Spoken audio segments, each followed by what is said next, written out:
درود عزیزان، خیلی خوش اومدید به چنل خودتون. پریفان میوزیک سینا هستم. رسیدم خدمت نگاه مهربونتون این بار با دوست عزیز تاجیکستانیمون که رفته به ایران و ولاگ‌های بسیار به یاد ماندنی داشته. در شیراز زیبا هم رفته و جاهای دیدنی ایران همراه با اون دوست عزیز ایرانیمون که رفت و تاجیکستان رو حسابی گشت. قراره این ویدیو رو با هم ببینیم، گپ بزنیم، لذت ببریم. شما هم لایک و کامنت رو برای ما فراموش نکنید. بریم سراغ این ویدیو، لذت ببریم و ببینیم برای این دوستمون چه گذشته و چه اتفاقات و لحظات سورپرایز کننده خواهیم داشت. شکردن شیرین سویوار یار گلای گل یار مهربانم گلای گلای. زیبا رو دوست عزیزم و خانم فهیمه بهرامیان، یکی از خواننده ها هنرمندای معروف محبوب ایل قشقایی، ایل بزرگ قشقایی محبت کردن. فرهنگی هنری ایل بزرگ قشقایی از شهر شیراز کشور ایران. خیلی خوش اومدین، زحمت کشیدین، قدم رنجه کردین. یار مهربانم دیگه. گلای چی میشه؟ یار مهربانم گلای گل یعنی یار مهربانم بیا بیا بیر شیرین زبانم گلای گل یعنی. بریم سراغ این ویدیو جذاب، قراره کلی سورپرایز توش باشه. سلام دوستای عزیز، در خانه‌مون جای خوبمون نه از خواب خواستیم که یک بانوی شیرین صدا، یک بانویی که ناتکرار بگیم در اینستاگرام و در دیگر سایت ها هستن شناس میشین. السلام علیکم تماشابینای ما، یک خودتون شناس میکردید. سلام عرض میکنم خدمت تمام فارسی زبانهای عزیز. من فهیمه بهرامیان هستم، خواننده و فعال فرهنگی هنری ایل بزرگ قشقایی از شهر شیراز کشور ایران. خیلی خوش اومدین، زحمت کشیدین، قدم رنجه کردین. تشکر زیاد می‌داریم.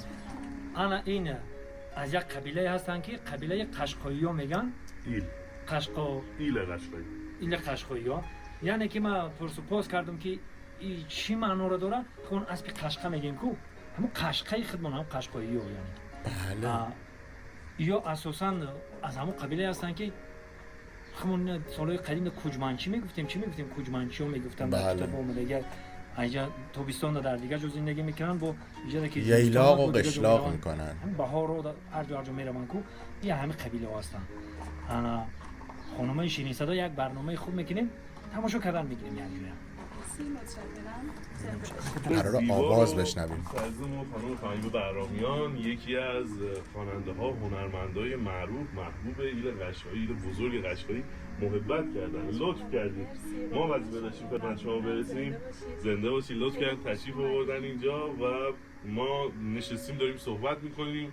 کلی اطلاعات از ایشون گرفتیم، کلی چیزای جدید یاد گرفتیم و حالا میذاریم از هنرشون هم قول دادن به ما که اجرا کنن، ما استفاده کنیم از هنر زیباشون و صدای زیباشون و راجع به این لباس زیبا خاص فرهنگش ازشون سوال بپرسیم و ایشون هم انشالله به ما توضیحات رو بدن. یه راجع به لباساتون میفرمایید. اینو بگم که بانوانی که معمولا توی حالا ایلهای بزرگی مثل قشقای این دیگه الان مثل قدیم هم نیست که اینها مثلا حتما ییلاق و قشلاق بکنن، ولی اصالت خودشون رو حفظ کردن و حتی توی شهر هم که هستن. خواستم اینو بگم که خانوم هاشون عموما حتی آقایونشون صداها و آوازهای خیلی دلنشین و قشنگ محلی دارن که حالا میخوایم بریم و خیلی بسیار زیبا بشنویم یه دونشون. اول سلام عرض کنم خدمت همه دوستان عزیز و فالوورای محترم، مردم عزیز ایران. خیلی خوش اومدین، تشریف آوردین شیراز، قدم رنجه کردین. من فهیمه بهرامیان هستم، خواننده و فعال فرهنگی هنری ایل بزرگ قشقایی از شهر شیراز در خدمتون هستم. این لباس زیبا هم که تن من میبینید لباس ترکی قشقایی هست که اجزاش هم میشه تومون یا همون پیرن یا کوینک، حالا هم فارسیش میگن پیراهن و ترکیش هم میگن کوینک. این یاغلاق که رو سر میبندن و چارقد و این گلهای خوشبو یا همون بوته‌های گل میخک هستن که ما ازشون گردنبند درست میکنیم به عنوان زینت. چقدر زیبا. مرسی، ممنونم، خیلی خوش اومدین. سلامت باشید، سلامت باشید. واقعا ما به این قوم اصیل افتخار میکنیم. تاریخ رو که مطالعه کنید در سخت‌ترین جنگ‌ها میشه گفت اون گارد ویژه که می اومدن جنگ و پایان میدادن و باعث میشد که ایران به پیروزی برسه، ایل قشقایی بودن همیشه. هم از سوارکارهای خیلی ماهر، تیراندازها و جنگجوها. و یه چیز جالب اینه که سالهای سال با این گذشته، با اینکه یکی از میشه گفت ایلهای بسیار بزرگ هستن توی ایران، حالا نسبت زیادشون توی استان فارس توی چهارمحال بختیاری و خوزستان جاهای مختلف هستن، هنوز که هنوزه اون اصالت لباسشون، این مهمه، گفتارشون و حتی اون فرهنگ کوچ‌نشینی هنوز حفظ شده. این باعث افتخاره، این باعث افتخار. زنده باشید، زحمت کشیدید، سلامت باشید. ایل قشقایی یکی از پرجمعیت ترین ایلای جنوب کشور هست که در جنوب ایران بیشتر زندگی میکنن. استان بوشهر، فارس، کوکیلو و بویراحمد و خوزستان، گچساران محل اصلی اقامت این عزیزان هستش. ممنونم. بانو برامون مقدار بخونید. بله. یه قطع کنیم قشنگ بشینیم یه دونه قشنگ بگیم. جای تصویر هر جایی که دوست داشتین جای بدین. حالا میتونید بین صحبتان باشه. شما باز صحبتی مونده به نظرتون؟ خودمون باید شما راحت باشید دو تا خط تو کار. آره باش لالایی رو میگم که حالا خودتون میتونید بفرمایید که لالایی یکی از مشهورترین لالایی ها توی ایران. این همونه که گفتم، این لالایی های محلی و مخصوصا لالایی قشقایی. شما ضبط کن، اولش خودتون توضیح بدید بعد اجرا کنید اگه صلاح نیست. من اونجوری ضبط میکنم بعدم آره بعدا کار شما ضبط کنید. درست. الان میخوام براتون یه لالایی اجرا کنم. لالایی قشقایی توی ایران معروفه و همه میشناسن و این صداها رو شنیدن از بانوان و مادران بزرگ ایل قشقایی. لالایی تاریخچه خیلی بزرگی داره و مادران همیشه برای پسراشون، دختراشون، برای حتی همسراشون هم این لالایی ها رو میخوندن.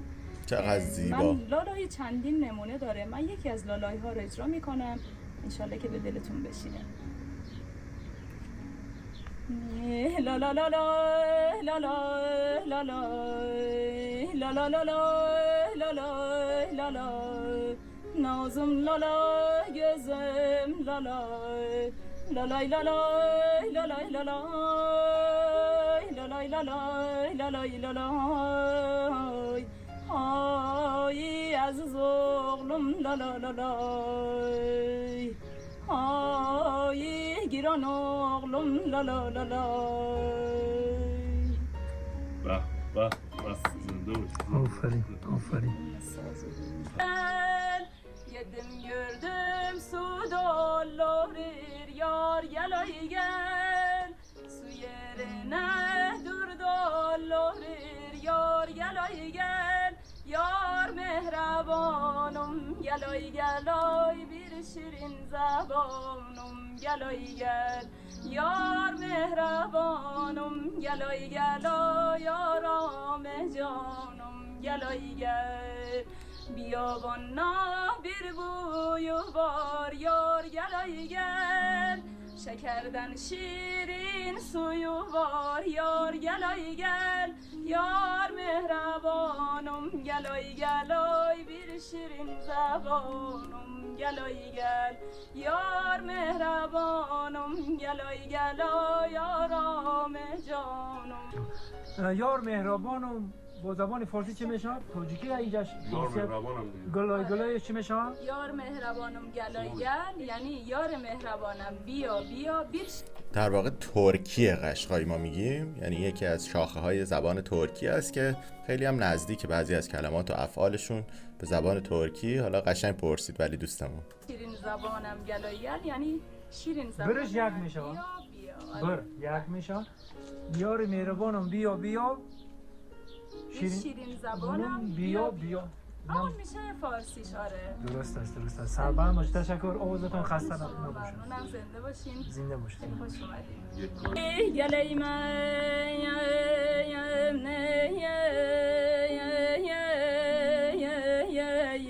gözün yaşlı چه صدایی. یا حسرت çekip sohbetinden doyam yar hasret çekip sohbetinden doyam yar ته سوزه. یعنی این زبان و این مدل خواندن بسیار سوزناک و بسیار هم دلنشینه. خب همونجوری که میدونید الان هم گفتش دوستمون در شهر شیراز به سر میبره، ویدیوهایی از آرامگاه و در واقع مقبره های حافظ و سعدی بزرگ، اون دو شاعر هم رفته که حتما اینجا بتونیم با پریسا میشینیم و با هم دیگه میبینیم، دوره هم دیگه کیف میکنیم، لذت میبریم و استفاده میکنیم از این همه رفت و آمد قشنگ، از این همه دوستی و مهربانی دو ملت بزرگ ایران و تاجیکستان که داره بیشتر و بیشتر و قشنگتر هم میشه. خلاصه که امیدوارم لذت برده باشید و با بنده همراه بوده باشید. زود برمیگردیم خدمتتون با موزیک، ویدیو و کلیپ های متنوع دیگه خدمت شما. به امید دیدار.